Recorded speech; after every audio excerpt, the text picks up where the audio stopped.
নমস্কার বন্ধুরা, আমি অনির্বাণ বিশ্বাস, ডেপুটি অ্যাসেসর কালেক্টর। আজকে কিছু কেমিস্ট্রির কোশ্চেন যেগুলো প্রিভিয়াস ইয়ারে এসছে তোমাদের সঙ্গে আলোচনা করব। তো চলো বন্ধুরা শুরু করা যাক। প্রথম প্রশ্ন হচ্ছে, নিচের কোনটি তোমার আয়রন নেলস জোড়া লাগাতে ব্যবহার করা হয়?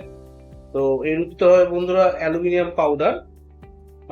অ্যালুমিনিয়াম পাউডার থার্মাইট ওয়েল্ডিং এ ব্যবহার করা হয়।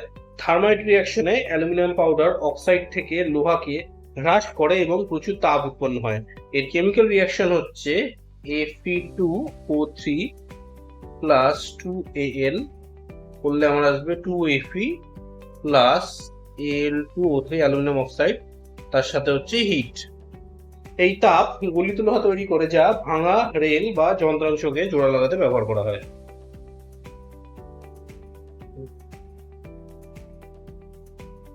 নিচের কোনটি জ্বালানিতে সাহায্য করে? সোজা কোশ্চেন বন্ধুরা, অক্সিজেন হবে। জ্বালানোর জন্য তিনটি উপাদান লাগে, একটা হচ্ছে ফুয়েল, একটা অক্সিজেন এবং হচ্ছে হিট। অক্সিজেন হচ্ছে সাপোর্টার অফ কম্বাসন, অর্থাৎ এটি আগুন জ্বলতে সাহায্য করে। বাকি গ্যাসগুলি যেমন কার্বন ডাই অক্সাইড বা নাইট্রোজেন, এগুলো আগুন নেভাতে সাহায্য করে। মডার্ন পিরিয়ডিক টেবিলে ধাতু, উপধাতু এবং অধাতু কোন কোন ব্লকে থাকে? এর উত্তর বন্ধুরা পি ব্লক। পি ব্লক হচ্ছে আধুনিক পর্যায় সারণীর ডান দিকে অবস্থিত ব্লক। এখানে আপনি পাবেন নন মেটালস যেমন অক্সিজেন, নাইট্রোজেন। আপনি পাবেন মেটালয়েডস যেমন বোরন এবং সিলিকন, এবং কিছু মেটালও থাকে যেমন অ্যালুমিনিয়াম।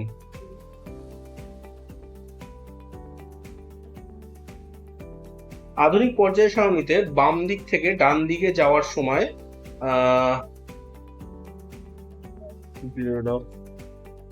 মডার্ন পিরিয়ডিক টেবিলে বাম দিক থেকে ডান দিকে যাওয়ার সময় মেটালিক ক্যারেক্টার বা ধাতব ধর্ম হ্রাস পায়। তার কারণ কি, লেফট থেকে রাইটে গেলে আয়োনাইজেশন এনার্জিটা বাড়ে, এর ফলে ইলেকট্রন হারানো কঠিন হয়, অর্থাৎ ধাতব ধর্ম কমে যায়। ধাতুগুলি সাধারণত ইলেকট্রন হারিয়ে আয়ন তৈরি করে। গ্রাফাইটের গঠন কেমন? এটা বন্ধুরা হেক্সাগোনাল হবে। গ্রাফাইট একটি অ্যালোট্রপ অফ কার্বন, এই জন্য এটি পেন্সিলের লেখার অংশে ব্যবহার করা হয়।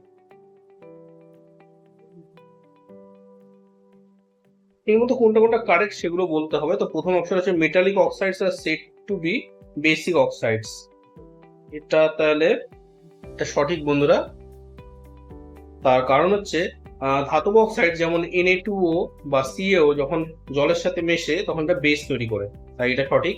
নেক্সট বলছে non metallic oxides are basic in nature, এটা ভুল হবে। তার কারণ হচ্ছে যখন নন মেটালিক অক্সাইড মেশে জলের সাথে তখন সেটা অ্যাসিড তৈরি করে। আর লাস্ট বিবৃতি হচ্ছে all acids have similar chemical properties. হ্যাঁ, এটাও সঠিক, কারণ সকল অ্যাসিডে H+ আয়ন থাকে এবং এদের সাধারণ রাসায়নিক ধর্ম যেমন লাল লিটমাসকে নীল করা, ধাতুর সঙ্গে বিক্রিয়া করা, এগুলো সবই একরকম। এর মধ্যে কোনটা ইনঅর্গানিক গ্যাস নয়, অর্থাৎ কোনটা অর্গানিক গ্যাস? তো এটা অবশ্যই মিথেন হবে, সোজা কোশ্চেন। মিথেন একটি জৈব যৌগ, কারণ হচ্ছে এতে কার্বন এবং হাইড্রোজেন থাকে, CH4, এবং এটি জীবাশ্ম জ্বালানি এবং জীবনের সঙ্গে সম্পর্কিত। বাকি গ্যাসগুলো যেমন অ্যামোনিয়া, হাইড্রোজেন সালফাইড এবং কার্বন মনোক্সাইড, এদের জৈব কার্বনিক বেস নেই, তাই এরা ইনঅর্গানিক গ্যাসেস। এর মধ্যে কোন কোনগুলো আগুন জ্বালানোর জন্য লাগবে? তো বন্ধুরা সবকটাই লাগবে, ফুয়েল, এয়ার, হিট, তার মানে অল অপশনটাই হবে। তার কারণ হচ্ছে ফায়ার তো আগুনের জন্য দরকার, যেটা হচ্ছে ফুয়েল লাগবে, যেটা হচ্ছে জ্বলবে নিজে। অক্সিজেন যেটা হচ্ছে আগুনটাকে টিকিয়ে রাখবে। আর হিট হচ্ছে শুরু করার জন্য প্রয়োজনীয় তাপ। এই তিনটির একটিও না থাকলে আগুন জ্বলবে না। নিচের কোন ক্ষার সাধারণত সাবানে ব্যবহৃত হয়? এটা বন্ধুরা হবে সোডিয়াম হাইড্রোক্সাইড, এটাকে বলছে NaOH। এটা হচ্ছে সাবান তৈরি হয় আমাদের স্যাপনিফিকেশন প্রক্রিয়ার মাধ্যমে, যেখানে সোডিয়াম হাইড্রোক্সাইড বা NaOH বা কস্টিক সোডা ব্যবহার করা হয়। এটি ফ্যাটি অ্যাসিডের সঙ্গে বিক্রিয়া করে সাবান গঠন করে। বাকি হাইড্রোক্সাইড গুলো যেমন ক্যালসিয়াম হাইড্রোক্সাইড বা ম্যাগনেসিয়াম হাইড্রোক্সাইড সাবান তৈরিতে ব্যবহার হয় না। এর মধ্যে কোনটা সব থেকে রিঅ্যাক্টিভ? এটা হয় বন্ধুরা পটাশিয়াম। ধাতুগুলোর একটা রিঅ্যাক্টিভিটি সিরিজ আছে, যার মধ্যে পটাশিয়াম তালিকার মধ্যে সবার উপরে থাকে। এটি জলের সাথে খুব তীব্র বিক্রিয়া করে এবং অনেক তাপ ও হাইড্রোজেন গ্যাস তৈরি করে। সোডিয়াম এবং ক্যালসিয়ামও খুব রিঅ্যাক্টিভ, কিন্তু পটাশিয়ামের কিন্তু পটাশিয়ামের মতো অতটা নয়, পটাশিয়াম আরো বেশি রিঅ্যাক্টিভ, জিঙ্ক তুলনামূলকভাবে কম রিঅ্যাক্টিভ। ভিডিওটি ভালো লেগে থাকলে চ্যানেলটি সাবস্ক্রাইব করুন বন্ধুরা, এবং ডিসক্রিপশনে দেওয়া লিঙ্কে ক্লিক করে আমাদের হোয়াটসঅ্যাপ গ্রুপে জয়েন করে যান, যাতে আপনি এই ধরনের এডুকেশনাল ভিডিওস রেগুলারলি পেতে পারেন। Learn from an officer, become an officer. Thank you.